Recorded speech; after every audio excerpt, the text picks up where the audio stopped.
the market goes down nowadays 4 or 5 days in a row, and it feels like the world is ending.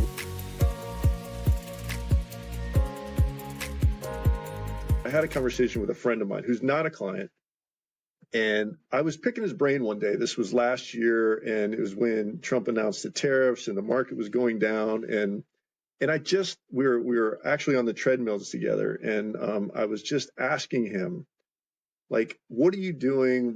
How do you think about this? Help me understand what you're going through. And we went back and forth for a long time. And he said something that really stood out to me. He said, back in 2007 or 2008,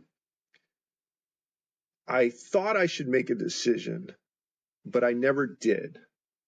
He's like, so this time I want to be sure that I make a decision, right? So I want to be proactive because I feel like I screwed up last time by not making a change.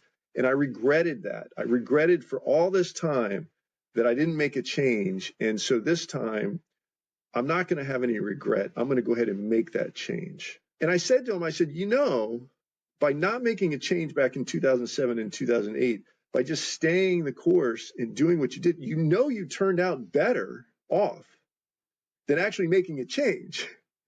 And he's like, what? I don't really understand that. What do you mean I turned out better? I was like, yeah, you didn't do anything. And so like that all recovered and you were better off in the long run by not doing anything. And now what was important that came out of this conversation was his life had changed a little bit. And he was, now he's 13 years closer to retirement. That was a period of time ago. And so now he's actually on the cusp of retirement. And so like that would feel like a real reason to make a change. Like you're getting closer to retirement. You need to be more conservative. Let's make it based on that, not the fact that you regretted making this decision before. I guess why I'm sharing this with you is that people make decisions on a very emotional basis around investments. If you got through 2007 and 2008 without making a change, you actually should be really proud of yourself. And quite frankly, 2020, if you got through 2020 without making a change, you should be really proud of yourself. And if you actually took the initiative to continue to invest and had some cash on the side and were able to put it to work, you should be super proud of yourself. Like those are the actions that are important for a successful investment experience, not this idea of selling everything. It comes with a lot of different consequences that you understand, is that like it's even harder to get back in.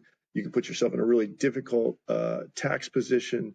You could sell everything, you could lose some money, and then that happens all in like June, and then you get your tax return filed in April of the next year, and you're like, oh my God, I owe all this money because I made this decision that was emotional based. And people don't quite understand the impact that can have by this sell everything mentality. So if chaos is happening, you want to know what you should be looking at to make sense of it all. I'm going to say something that I think is actually pretty funny, but I would say don't look at it at all to make sense of it, right? So like when chaos is happening, it's literally the best time not to look at it, because when you open up your portfolio and you go into your account, you're going to see most of the time, if the markets are going down, you're going to see a big red number. Like that is heart stopping, right? So why put yourself through that pain and open that up? But if you do happen to open up and you can get by that red,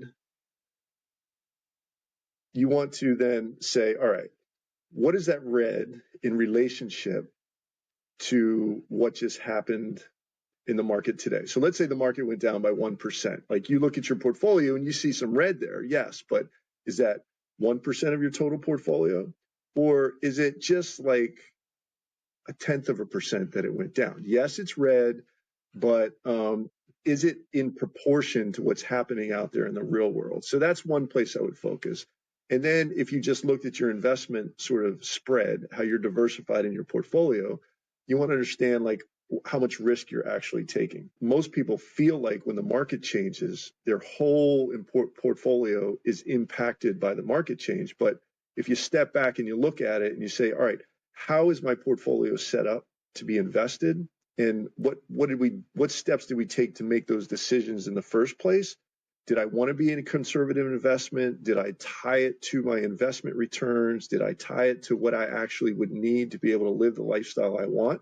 And then you can start to make decisions in a very rational way based on where you are. And then you can also say, okay, well, here's where I am in my life. Like I'm 35, I'm saving. This is a great opportunity to buy things that are on sale because I don't need this money for a long period of time. Or you can look at it and you say, look, I'm 65. I'm getting ready to retire. This is my last year of work. Like, this is hard for me to deal with. Let me think about making some adjustments so that when I do head into retirement, am I invested correctly? So yeah, when we met and we reviewed your portfolio, we did it based on a plan.